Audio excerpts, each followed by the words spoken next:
So, Charlie Robinson here. I recorded a couple videos talking about the process of me finding out that I was diagnosed with cancer. Not only cancer, but pancreatic cancer. Not only pancreatic cancer, but stage 4 pancreatic cancer.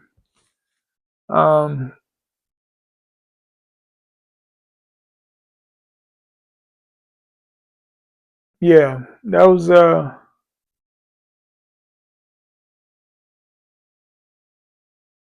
those 2 weeks was rough. Just thinking about it, got my stomach turning again just thinking about it. But anyways, where I left off at in my last video,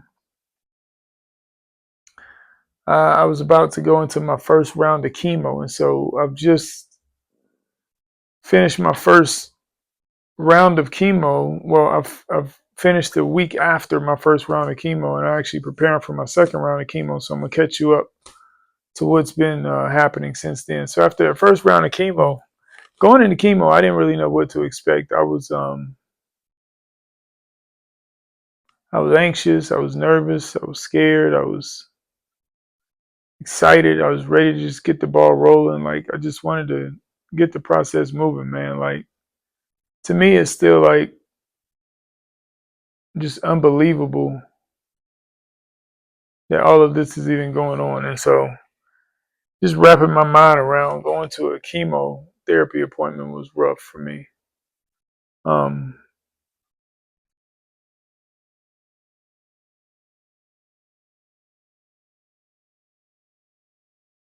thank God my wife and my dad was with me, just for emotional support and to be there for me. But it was rough. So we go into chemo, and they have to check vitals and everything, and make sure everything is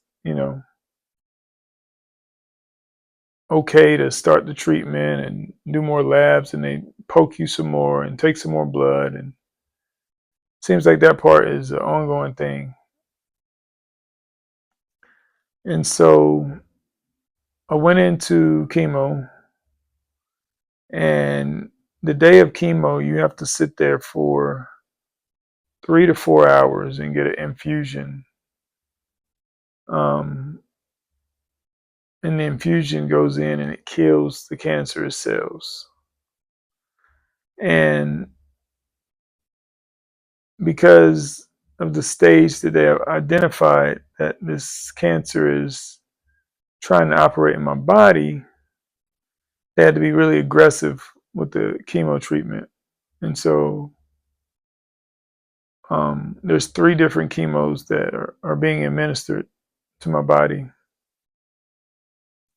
And the interesting thing about chemo is chemo not only kills the bad cells, but it also kills the good cells. And so while the chemo is treating the cancer, it's also like really just dragging your body down. And so your body goes through so many different changes while you're going through the process. And I remember sitting there and I was just sweating, and I was like, why am I so hot? And then I had the urge just to go to the bathroom, and I was like, oh yeah, chemo might make you run to the bathroom. I was like, oh, okay, didn't know that. Um, but then I was just hot, like my whole insides was just hot. And it was just the most uncomfortable feeling. Like my stomach is just turning now thinking about it.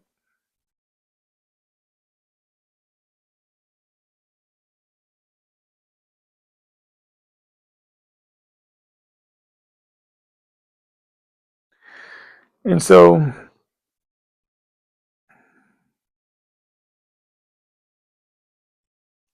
I remember going into chemo, I was all energized and I was talkative and, you know, trying to be my normal self. And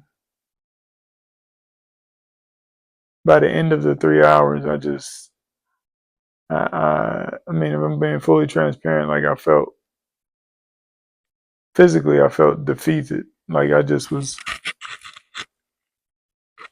I walked in like bouncing in the hospital, just like, let's do it. I'm ready. I'm a winner. I'm gonna conquer this. And literally, they had to push me out in a wheelchair because I was so weak I couldn't even walk. And I don't know if mentally, emotionally, or physically it took a worse toll on me, because that was tough for me. My dad and my wife pushing me out in a wheelchair. And then they send you home with this bag that you have to keep on you for 48 hours. And they taught my wife how to disconnect it safely. And so I had to go home and keep this bag on me for 48 hours. And over those 48 hours, it was like, I, I don't know if I slept at all, maybe 30 minutes here, 30 minutes there, hour here, hour there. Back and forth to the bathroom. It felt like every 10 minutes because it's a constant drip. So constantly I go to the bathroom. Um,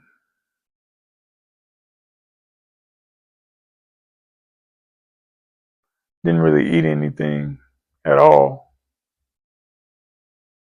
and just felt weak. I mean, like weak, weak, weak.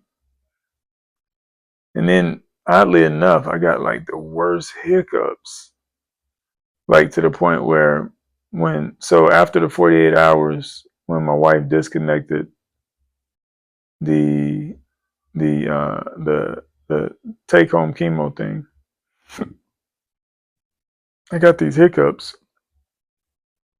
So much so that I would like hiccup back to back to back to back to back. And when I would do it, I couldn't breathe. And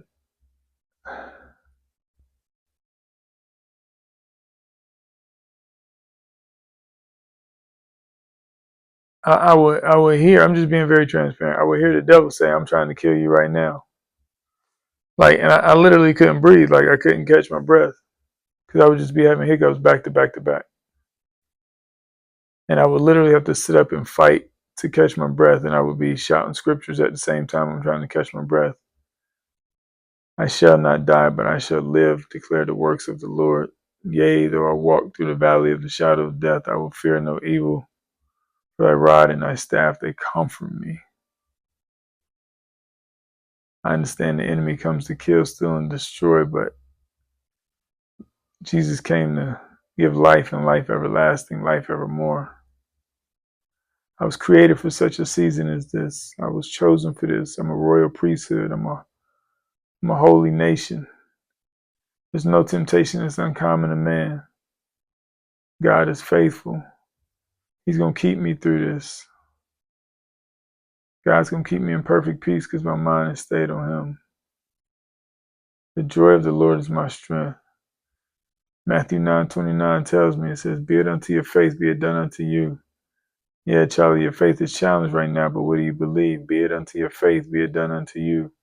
And so when these hiccups would come, man, and I couldn't breathe, I would just sit there and I would quote Bible verses to myself over and over and over and over until I could breathe. And these hiccups would last for sometimes 10 minutes, sometimes 30 minutes, sometimes 4 or 5 hours. And I would call the doctor and say, hey, I need some medicine. They tried one thing, it didn't work. They tried another thing, it didn't work. Tried something else, it didn't work. Thank God, on the fourth try, they got something and it seemed to be working. And so about on day 4, I was able to get a relief from the hiccups. But in between that, I found like a liquid IV place where you go get like a vitamin C, B12 infusion, stuff like that. And I went and got liquid IV with B12 and vitamin C and vitamin D, I think, and zinc, and there's all kind of stuff in it. And I got that. It's probably maybe 5 days after my chemo treatment. And can I tell you, when I got that, I felt so much better. Like I was talking better. I was walking better. Like I told my wife, I said, I'm hungry. I want a sandwich. I went instantly and got me a sandwich. got something to eat. First time I ate, first time I was able to keep food down, because before this I was throwing up everything. Took my medicine, took my pain medicine, took my nausea medicine, took my hiccup medicine. Hiccups subsided, got me something to eat, and was able to keep it down. And so what I learned is that throughout the process, you have to manage your days, and learn what works, for your body and for your system, and stay ahead of it. You can't let the pain get to the point so much to where you can't bear it, and then now you just scrambling because it's painful at that point. Um, but yeah, this now the new thing is though, like once again, I'm being fully transparent here. The pain meds that I take, they back you up so you can't go to the bathroom. So now the new thing is it's a whole nother level of pain because I've been eating, I've been hungry, but I can't go to the freaking bathroom, man. So now, taking the stool softeners and all of that jazz, trying to get that moving. So that's a whole nother level of pain. So it's a process. But the biggest revelation key that I got this week that I got to share, I was sitting up one night because it's hard for me to sleep at night because my mind just be racing. And I was sitting up one night, and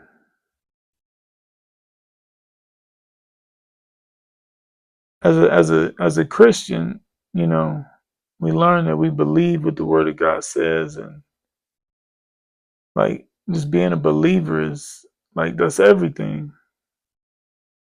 And and it still is the case. Like you have to believe. Like you have to believe. But for me, this week, it went from believing to knowing. And that knowing gave me a different level of confidence and understanding that I know what God is doing. And I know that I'm already healed. And I know that the cancer cells are dying and they cannot live in my body. I know that this is a testimony. I know that I'm going to see many healed through my testimony. I know I'm going to help many families through situations very similar to mine. I know I'm going to see my daughters walk down the aisle.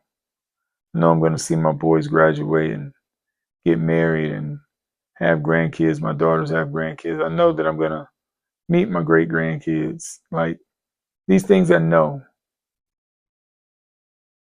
I would like to say that before I believed those things.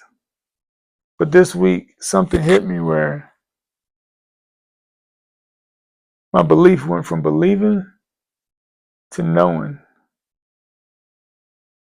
And it just took me to a whole nother level of confidence.